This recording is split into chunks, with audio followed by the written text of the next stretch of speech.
মুক্তিযুদ্ধের মাধ্যমে অর্জিত স্বাধীনতা, যে স্বাধীনতার পর পূর্ব পাকিস্তানের নাম বদলে গিয়ে, মানচিত্র বদলে গিয়ে নাম হয় বাংলাদেশ।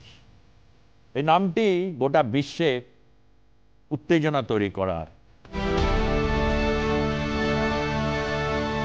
বাংলাদেশের বৈষম্য এমন একটা জায়গায়, মানে ধরুন আপনি একদম বেসে রয়েছেন, তারপর এভারেস্টের সাথে তুলনা করুন, 28,000 ফিট, ওই যে বৈষম্য এখন ওরকম এভারেস্ট তুল্য বৈষম্য তৈরি হয়েছে বাংলাদেশ।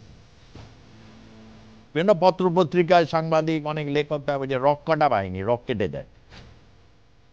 এখন জামাত ইসলামে একটি নতুন সংগঠন তৈরি করেছে, শাহবাগ বিরোধী ঐক্য মঞ্চ।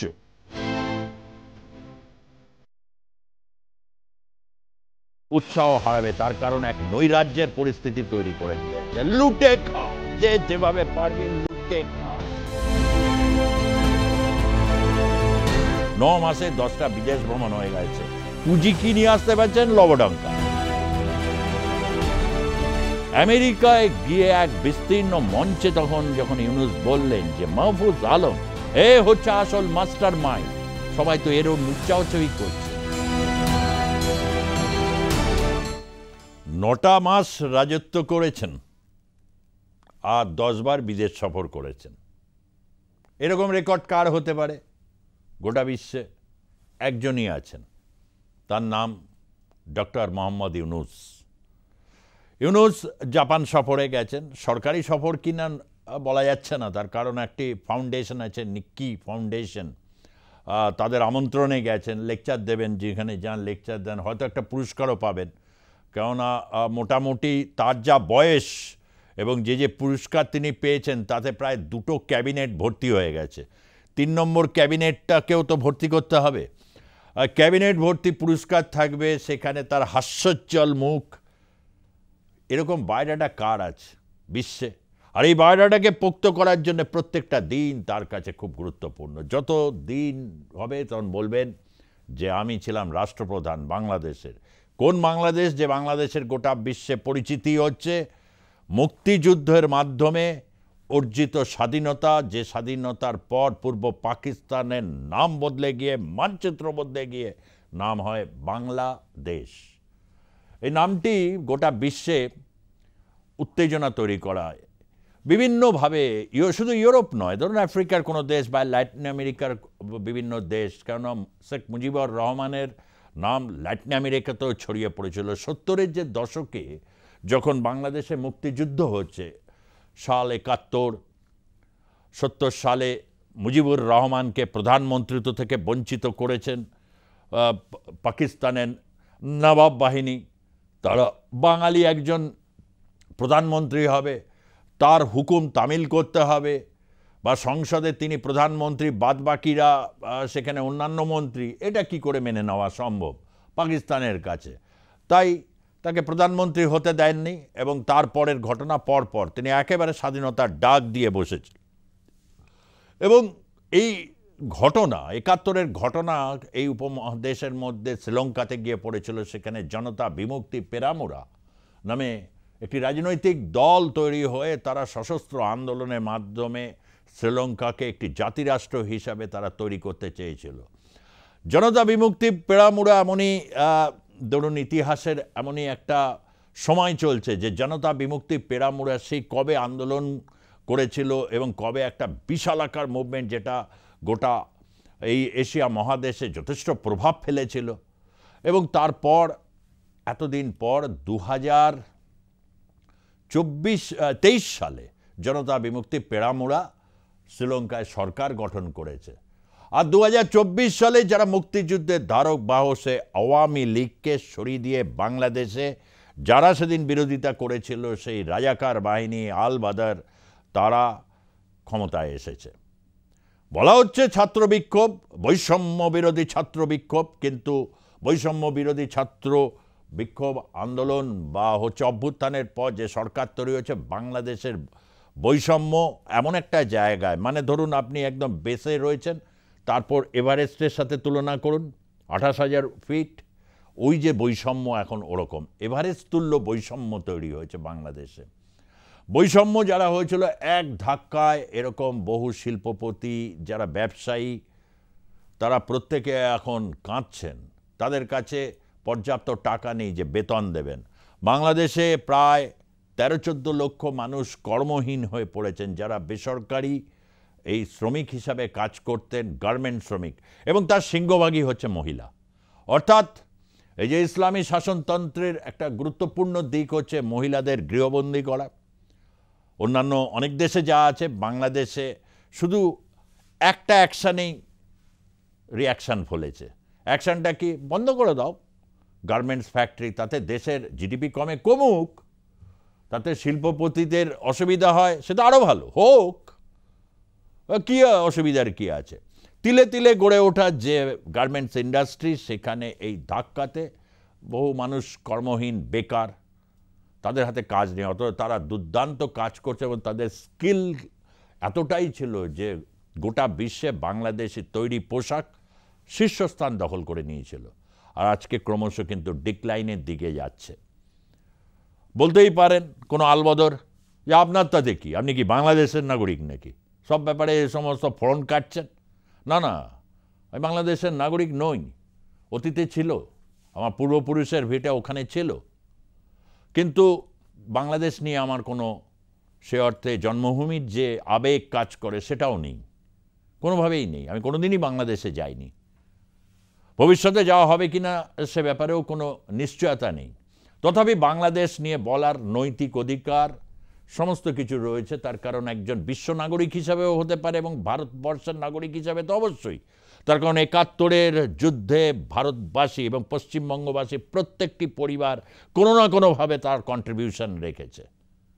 তারা কখনো আলবদর ওই আলসামস বা রাজাকারদের মুখ চেয়ে কখনো কিন্তু মুক্তিযুদ্ধে সংগ্রাম করেনি। তারা মনে করেছিলেন এই মুক্তিযুদ্ধ যেটা মুজিবুর রহমানের নেতৃত্বে আওয়ামী লীগ যা ঘোষণা করেছে, এটা একটা বিশ্বের মানুষের কাছে একটা উদ্দীপনা তৈরি করেছে। তারা দেখছে যে মুক্তি কেনা চায়, মুক্তি কেনা চায়।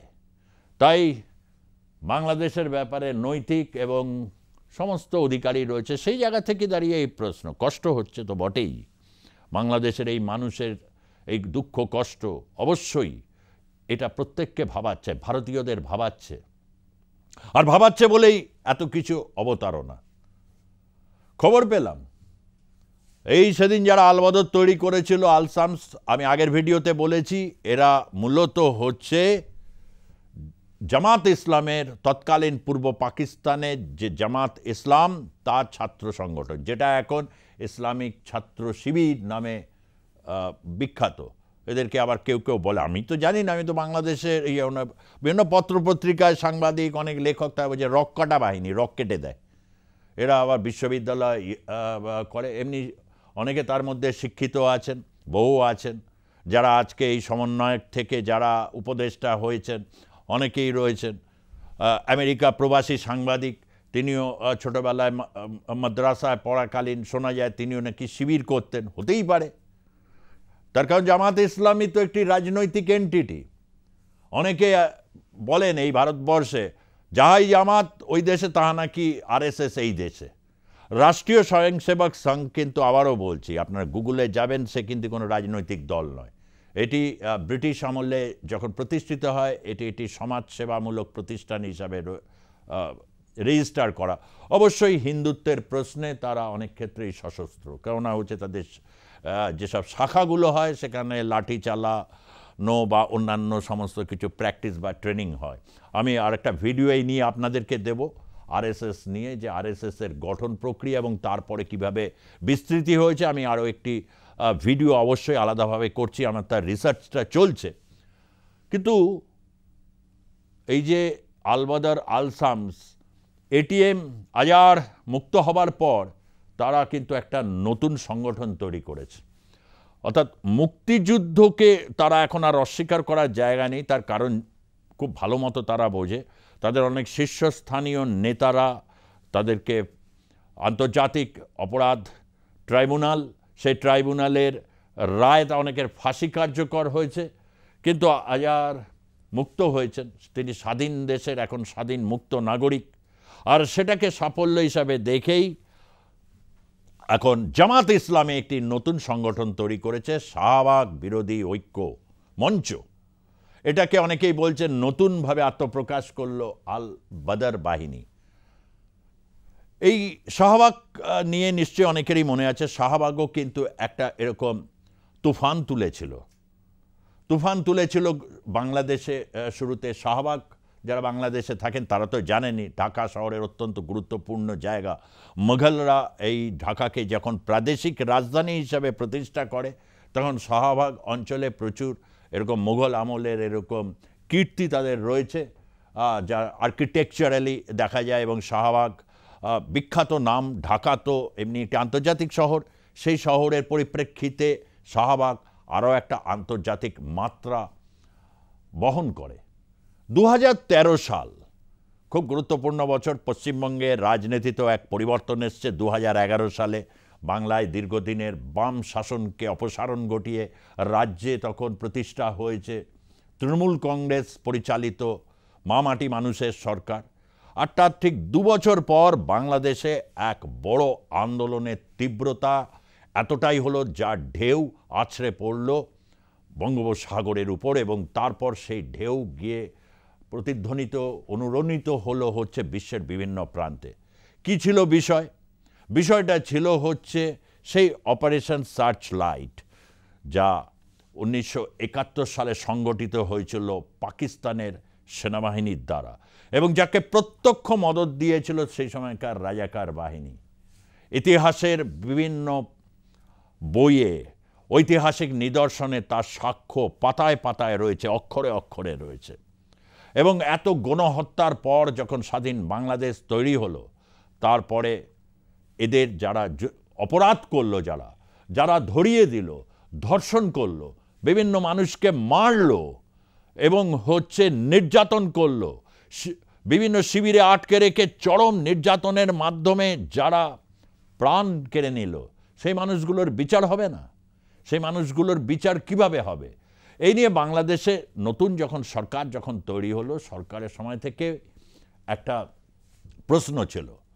এমনিতে শেখ মুজিবুর রহমান বা আগেই যেটা বলেছে আওয়ামী লীগ একটি মধ্যমপন্থী উদার নৈতিক একটি রাজনৈতিক দল, তিনি ক্ষমাতে বিশ্বাসী ছিলেন। এরকম রাজাকার যারা বিভিন্নভাবে প্রশাসনিক বিভিন্ন জায়গায় তারা অনুপ্রবেশ করলেন, অনেকে মুক্তিযুদ্ধের ক্ষেত্রে তারা আরোপ করলেন যে শেখ মুজিবুর রহমানই মুক্তিযুদ্ধের একমাত্র নেতা, তিনি বঙ্গবন্ধু এবং তাকে সরাতে হবে। 1975 সালে 15ই আগস্ট এই প্ল্যানটা খুব সাকসেসফুলি হয়েছিল। ঘুণাক করে কি টের পাননি? হয়তোবা টের পেয়েছিলেন, জানানোও হয়েছিল, হয়তো তাকে নিশ্চয়ই জানানো হয়েছিল, কিন্তু তিনি বিশ্বাস করতে পারেননি যে বাংলাদেশের মানুষ তাকে হত্যা করতে পারে, সেনাবাহিনী বা পুলিশ, সেসব বিশ্বাসই তার তিনি করতে পারেননি। এরকম বিশ্বাস অনেকেই করতে পারেন না, মহাত্মা গান্ধীও করেননি, যে তার উপর যে একটা প্রাণ সংশয় হতে পারে। এরকম অনেক রাষ্ট্রনায়কের ক্ষেত্রে অনেক যারা নেতা রয়েছেন, সর্বোচ্চ সারির নেতা, অনেক বিপ্লবী, তাদের জীবনে কিন্তু এরকম ঘটনা রয়েছে, ইতিহাসে এরকম রয়েছে। সেই কারণেই তাদের নিয়ে চর্চা যুগের পর যুগ, শতাব্দীর পর শতাব্দী হয়েই থাকে। এটা কোনো মানুষ চাইল না যে কেন এটা হবে, আবদার করলো, সেই আবদারের পরিপ্রেক্ষিতে তাদের ভেতরে ঘৃণা থাকতে পারে, রাগ থাকতে পারে, কিন্তু অধিকাংশ মানুষ তারা ইতিহাসের শ্রেষ্ঠ ঘটনাগুলোকে তারা সবসময় ধারণ করতে চায়, এবং সেই ধারণ করার মধ্যে দিয়েই তারা দেখতে চায় ভবিষ্যৎকে, চিনতে চায় তার আশেপাশে কোন শত্রু ঘুরে বেড়াচ্ছে। এটা কোনো ভৌগোলিক সীমানার মধ্যে আবদ্ধ থাকে না, যে এটা বাংলাদেশের ঘটনা বলে বাংলাদেশের ভৌগোলিক সীমানার মধ্যে আবদ্ধ। তাই মুজিবুর রহমানকে অনেকেই ভালোবেসেছিলেন। মুজিবুর রহমানকে বিশ্বের অনেক রাষ্ট্র নেতা যারা রয়েছেন তারা তাকে সম্মান দিয়েছিলেন। ল্যাটিন আমেরিকায় তখন 70-এর দশকে মুক্তিযুদ্ধ চলছিল, বিভিন্ন জায়গায় সামরিক জুন্টার বিরুদ্ধে চলছে, আমেরিকান সাম্রাজ্যবাদের বিরুদ্ধে চলছে, এবং এক একটা জায়গায় জুন্টা সরকার এক একটা দেশকে বানানা রিপাবলিকে পরিণত করছে, একটি ভঙ্গুর একটি রাষ্ট্র ব্যবস্থা তৈরি করছে, এবং দমন পীড়নের মাধ্যমে সে দেশের মানুষকে গণতন্ত্র তো দূর কি বাত, একটা বানানা রিপাবলিক তৈরি করা হচ্ছে। সেই সমস্ত দাঁড়িয়ে বিভিন্নভাবে ল্যাটিন আমেরিকায় যখন মুক্তিযুদ্ধ চলছে, বিভিন্ন নেতার কণ্ঠে বা তাদের লেখনীতে, তাদের বক্তব্যে উঠে এসেছিল মুজিবুর রহমানের নাম। আপনারা দেখুন ইউটিউবে বিভিন্ন সাক্ষাৎকারগুলো, মুজিবুর রহমানের বিবিসিকে তা অনেকগুলো তিনি সাক্ষাৎকার দিয়েছেন। সেই সাক্ষাৎকারে তিনি বাংলাদেশের যে বর্তমান সেই সময়কার পরিস্থিতি নিয়ে কি সুন্দরভাবে তিনি বিব্রত করছেন। একটা আত্মবিশ্বাস তার মধ্যে ছিল যে বাংলাদেশ ঘুরে দাঁড়াবে, বাংলাদেশ উঠে দাঁড়াবে। আর সেটা যাতে না হয়, ৭৫ সালে সেই ঘটনাটা ঘটানো হয়েছিল। কারা ঘটিয়েছিল? নিশ্চয়ই যারা পাকিস্তানপন্থী তারা চায়নি। তাই বাংলাদেশের এক উদ্ভূত যে পরিস্থিতি, সেই পরিস্থিতিতে ইউনূসের কাছে এক চমৎকার সুযোগ সন্ধানী যারা হয় জীবনে, তারা এই ধরনের সুযোগগুলোকে খুঁজে নেয় এবং তারাই অ্যাসেট হয়ে ওঠে। আমেরিকার ক্ষেত্রে বা অন্যান্য পশ্চিমা শক্তির কাছে এই ধরনের লোকেরা খুব প্রিয় হয়ে যায়। ঠিক তেমনভাবে যেমন এই যে আফগানিস্তানের তালেবান সরকারের আগে যিনি সেখানকার প্রধানমন্ত্রী হয়েছিলেন, তাকে তো আমেরিকা চুজ করেছিল, কি তার যোগ্যতা ছিল। সে তো ইউনূসের মধ্যে তার ওরকম বায়োডাটাও নেই, কিন্তু তথাপি অনেক বড় দেশ আফগানিস্তানের তিনি প্রধানমন্ত্রী হয়েছিলেন। তালেবানদের সাথে আমেরিকার যখন চুক্তি মানে সন্ধি হলো ট্রাম্পের সময় আগের টার্মে, তারপর তাদের হটে যেতে হলো। আমেরিকা যখন চলে যায়, এরকম সব তল্পা গুটিয়ে চলে যায়, অস্ত্রফস্ত্র রেখে যায় এবং চলার সময় ফিরেও তাকায় না যে কি হলো, ইনভেস্টমেন্টের কী হবে, ও সব তখন আর দেখে না, আর পালা আগে। ভিয়েতনামে তাই করেছিল আমেরিকা, সেম জিনিস। সেই ইতিহাস চর্চার বিষয় নয় আজকের এপিসোডে। আফগানিস্তান বললাম খুব রিসেন্ট উদাহরণ হিসাবে। বাংলাদেশেও ঠিক সেরকমই কি হতে চলেছে? আমেরিকা কি আর উৎসাহ দেখাচ্ছে? চার্জ দ্য অ্যাফেয়ার রয়েছে ঢাকাতে এখন, মানে কূটনীতিকও নেই কিন্তু কোনো রাষ্ট্রদূত। চার্জ দ্য অ্যাফেয়ার মানে ভারপ্রাপ্ত, তিনি কি রয়েছেন ঢাকাতে? তিনিও কাতারে রয়েছেন। কাতার থেকে মানে আমেরিকায় যাবেন, হয়তোবা আসবেন বা চেঞ্জও হয়ে যেতে পারে। উৎসাহ হারাবে, তার কারণ এক নৈরাজ্যের পরিস্থিতি তৈরি করে দিয়েছে। লুটে খা, যে যেভাবে পারবি লুটে খা। যেখানে রয়েছে কেউ ইসলামের নাম করে নেমে পড়েছেন, কেউ হচ্ছে বড় বড় সমস্ত ওয়াজগুলোতে জিকির তুলছেন নানাভাবে আর কি। কেউ হচ্ছে ডক্টর ইউনূসকেও গালমন্দ করছেন। তারপরে যেটা বলছেন যে গণতন্ত্র আসবে কি না, বা কেউ বলছেন শেখ হাসিনার আমল ভালো ছিল, কি এমন খারাপ কাজ করেছেন, দুদিন আগে গালি দিচ্ছিল, তার আগে বলছিলেন শেখ হাসিনা আমাদের মা। এই যে পরিস্থিতি বাংলাদেশ জুড়ে, চারিদিক থেকে নানা রকম এক অস্থির সময়। এমনিতে গুজব ভারাক্রান্ত বাংলাদেশে চিরকালীন গুজব তৈরি হয় নানা রকম। কাকে নিয়ে গেছে, কান নিয়ে চলে গেছে, এবার দৌড়চ্ছে অনেকেই কাকের পেছনে। কোন কাক নিয়ে গেছে সেটা দেখা করছে না, যে কাকটাকে সামনে পাচ্ছে তাকেই উপর চড়াও হয়ে যাচ্ছে, যেটাকে বলে হচ্ছে ইংরেজিতে মবক্র্যাসি, মব কালচার। এই সমস্ত কিছু খুব সুন্দর জন্ম দেওয়া হয়েছে। চারিদিকে একটা বিশৃঙ্খল পরিস্থিতি, এর মধ্যে থেকে সব রেখে টেখে দিয়ে ইউনূস আর কি বিদেশ ভ্রমণ করছেন। আজ এই দেশ, কাল ওই দেশ। 9 মাসে 10টা বিদেশ ভ্রমণ হয়ে গেছে। পুঁজি কি নিয়ে আসতে পারছেন? লবডঙ্কা। বাংলাদেশ জুড়ে হাহাকার। অর্থনীতির যে ডিক্লাইন, এটা অত্যন্ত এই দক্ষিণ এশিয়ার উপর একটা তো প্রভাব ফেলছেও। তাই এর রাজনৈতিক পরিবর্তন কিভাবে হবে? শাহবাগ একটা পথ দেখিয়েছিল 2013 সালে। ঘটনাটা হয়েছিল সেটাই আপনাদের কাছে বলবো। যুদ্ধকালীন সংগঠিত অপরাধের বিচারের জন্য 1973 সালে একটি আইন তৈরি করা হয়, যা 2009 সালে কিছুটা সংশোধন করা হয়। এই আইনের আওতায় 2010 সালের 25শে মার্চ এই সকল অপরাধের বিচারের জন্য আন্তর্জাতিক অপরাধ ট্রাইব্যুনাল গঠিত হয়। 2013 সালের 21শে জানুয়ারি ট্রাইব্যুনালের প্রথম রায়ে আবুল কালাম আজাদকে মৃত্যুদণ্ড দেওয়া হয়। এরপর 5ই ফেব্রুয়ারি দ্বিতীয় রায় কাদের মোল্লা, 3টি অপরাধের জন্য যিনি 15 বছরের কারাদণ্ড এবং 2টির জন্য যাবজ্জীবন কারাদণ্ড তাকে দেওয়া হয়। এত বড় বড় অপরাধ তার বিরুদ্ধে ছিল, আর শাস্তি হিসাবে যাবজ্জীবন কারাদণ্ড না। সাধারণ জনগণ তা মেনে নিতে পারেনি। তারা শাহবাগে অহিংস বিক্ষোভ সমাবেশের মাধ্যমে তাদের ক্ষোভ প্রকাশ করতে শুরু করে। একসময় তা দেশব্যাপী বিক্ষোভের রূপ নেয়। দেশের অন্য যেসব স্থানে উল্লেখযোগ্য বিক্ষোভ সমাবেশ হয়েছে তার মধ্যে সিলেটের শহীদ মিনার, চট্টগ্রামের প্রেস ক্লাব চত্বর, রাজশাহীর আলুপট্টি মোড়, খুলনার শিববাড়ি মোড়, বরিশালের কেন্দ্রীয় শহীদ মিনার, বগুড়ার সাতমাথা, যশোরের চিত্রামোড়, কুমিল্লার কান্দির পাড়, কুষ্টিয়ার থানামোড়, এরকম অনেক জায়গা আছে। শাহবাগের যারা নেতা ছিলেন সেই সময়কার বা সেখান থেকে সমাবেত স্বরে দাবি উঠেছিল, তারা মৃত্যুদণ্ডের রায় নিশ্চিত না হওয়া পর্যন্ত চত্বর ছেড়ে যাবেন না। বাংলাদেশের সুপ্রিম কোর্টের আইনজীবী আনিসুল হক বলেন, কাদের মোল্লার সাজা বাড়িয়ে মৃত্যুদণ্ড দেওয়ার সুযোগ এখনও রয়েছে। সরকার জনতার দাবি মেনে নিতে বাধ্য হয় এবং আইন সংশোধনের মাধ্যমে আপিল করার ব্যবস্থা হয়, যার ফলশ্রুতিতে কাদের মোল্লার ফাঁসি কার্যকর হয়। হেফাজত ইসলাম বাংলাদেশের কর্মসূচির ফলে শাহবাগ আন্দোলনের এরপর সমাপ্তি ঘটে। এই তো ছিল হচ্ছে ঘটনা। শাহবাগ বাংলাদেশের রাজনীতিতে এক অভূতপূর্ব পরিবর্তন এনেছিল।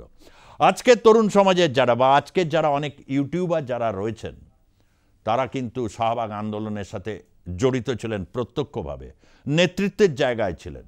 তো একটা শাহবাগ আন্দোলনকে কেন সেটা সঞ্চারিত করতে পারল না? হয়তো মৃত্যুদণ্ড কার্যকর হলো, তারপরে কি শেষ? ভেতরে ভেতরে যে আল শামস আল বাদারের যে রাজনীতি, যে দর্শন শিরায় শিরায় দিয়ে প্রবাহিত হচ্ছে অনেকের মধ্যে দিয়ে, এবং যা পাকিস্তানের মাধ্যম দিয়ে গুঞ্জরিত হচ্ছে, একদিকে পাকিস্তানের সন্ত্রাসবাদ যখন ভারতের দিকে আছড়ে পড়ছে বিভিন্নভাবে বিভিন্ন কায়দায়, তখন বাংলাদেশ এক শ্যাডো ওয়ারের প্রস্তুতি নিয়েছে, প্রক্সি ওয়ার দেবে তারা ভারতের সাথে।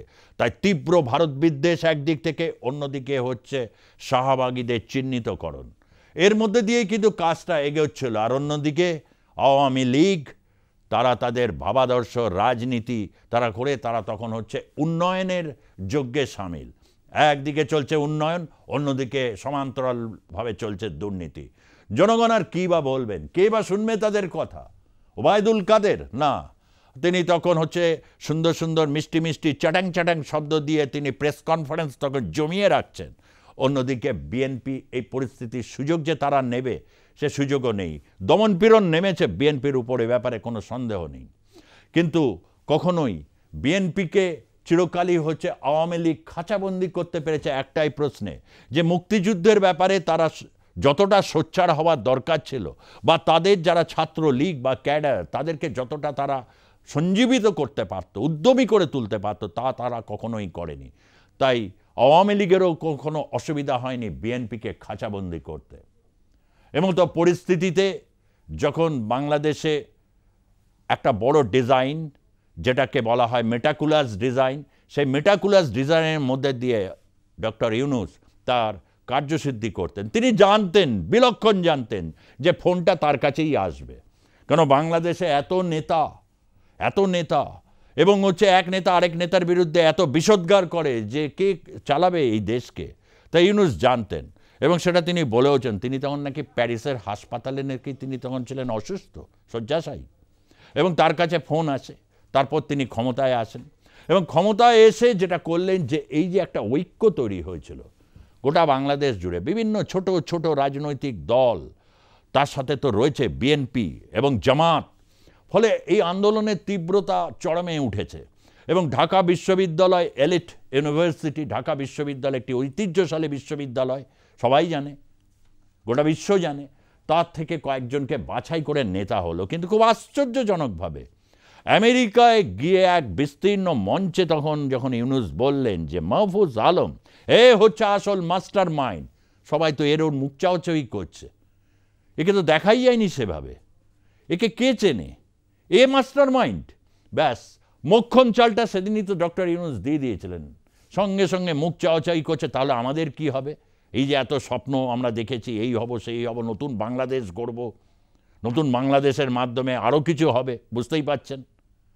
তারপর শুরু হলো নিজেদের মধ্যে বিভক্তিকরণ। এমনই প্রেশার এবং সমন্বয়কদের জীবনযাপনের এক অভূতপূর্ব পরিবর্তন নিয়ে এলেন। তার কারণ যিনি প্রধান উপদেষ্টা, তার জীবনযাপন এত ল্যাভিশ, এবং তিনি যেভাবে আর কি বাংলাদেশকে তৈরি করতে চান, ফলে তার যারা শিষ্য তারা এই রকম জীবনযাপন করবে, দামি দামি গাড়ি, সুন্দর সুন্দর পোশাক, দামি দামি রিস্ট ওয়াচ। বাকিদের দল আর ধরে রাখতে পারে কেউ? বাকিরা এসে তাদের নেতাদের বলছে এত কিছু করলাম, ওরা হয়ে গেল, আর আমাদের কি হবে? দলে দলে বিভিন্ন রাজনৈতিক দল শূন্য হতে থাকলো। তারা গিয়ে ভর্তি হলো হচ্ছে এনসিপিতে, কেউ কেউ পদও পেয়ে গেল। ফলে এই সমস্ত ছোট ছোট দলগুলোর এখন নাভিশ্বাস অবস্থা, তারা হচ্ছে বেড়ালের মতো মিউ করছে। এরকম একটা পরিস্থিতিতে যে মাস্টার স্ট্রোকটা সেদিন দিয়েছিলেন, যে ঐক্যটা তৈরি হয়েছিল, সেই ঐক্য এখন বিনষ্ট। ফলে এখান থেকে যেমন একদিকে ইউনূস তিনি সুযোগ খুঁজছেন ইতিহাসে তার নামটাকে নায়ক হিসাবে তিনি তুলে ধরার, যদিও ইতিহাস এমনই এক বিষয় যেখানে যিনি নায়ক হতে চেয়েছিলেন তিনি হয়ে যান ইতিহাসের কালচক্রে খলনায়ক। হয়তো তার জন্যে কি অপেক্ষা করছে সেটা আল্লাহই জানে। কিন্তু যে বিষয়টাকে এখন বাংলাদেশের কাছে চর্চিত বিষয় হয়ে উঠছে সেটা হচ্ছে এক ভয়ঙ্কর নৈরাজ্য। আর এই নৈরাজ্যের মধ্যে দিয়ে মাথাচাড়া দিয়েছে রাজাকাররা। সেই রাজাকারদের এক প্রিয় পাত্র ব্লু আইড বয় এটিএম আজহারের মুক্তির পর তারা টার্গেট করবে এবার শাহবাগকে। আর শাহবাগই যারা সেদিন গোটা বিশ্বে এক আলোড়ন তুলে দিয়েছিল, এক নতুন পথের সন্ধান দিয়েছিল, যারা মুক্তিযুদ্ধ উত্তর অনেক পরের প্রজন্ম, তারা কি চুপচাপ বসে থাকবে? বাংলাদেশ কিন্তু অপেক্ষা করছে তার জন্য। টকবক করে ফুটছে এক আগ্নেয়গিরি, সে আগ্নেয়গিরির উপর কিন্তু এই মুহূর্তে বাংলাদেশ চড়ে বসে আছে। এবং অনেকে চোয়াল ক্রমশ শক্ত করছেন, তার কারণ যেভাবে তাদেরকে কর্মচ্যুতি চাকরিচ্যুতি হচ্ছে তাতে কিন্তু এক নতুন ধরনের কি মুক্তিযুদ্ধের সামনে দাঁড়িয়ে পড়ছে বাংলাদেশ। একদিকে মুক্তিযোদ্ধারা আজকের আধুনিক এই সময়ের, আর অন্যদিকে হচ্ছে নয়া রূপে আল বাদর আল শামস রাজাকাররা। এই জায়গায় কি মুখোমুখি বাংলাদেশ এখন? তাই কি এক নতুন ন্যারেটিভের সন্ধানে আগামীর বাংলাদেশ? চর্চা চলুক, বিতর্ক চলুক, চলতেই থাকবে। আজকের অ্যাকশন রিয়াকশনস এই পর্যন্তই আমি থাকি। অবশ্যই আপনারা বেল আইকন ক্লিক করবেন, সাবস্ক্রাইব করবেন, মতামত দেবেন এবং কড়া সমালোচনাও করবেন। এবং তার সঙ্গে সুস্থ থাকবেন, ভালো থাকবেন এবং সতর্ক থাকবেন।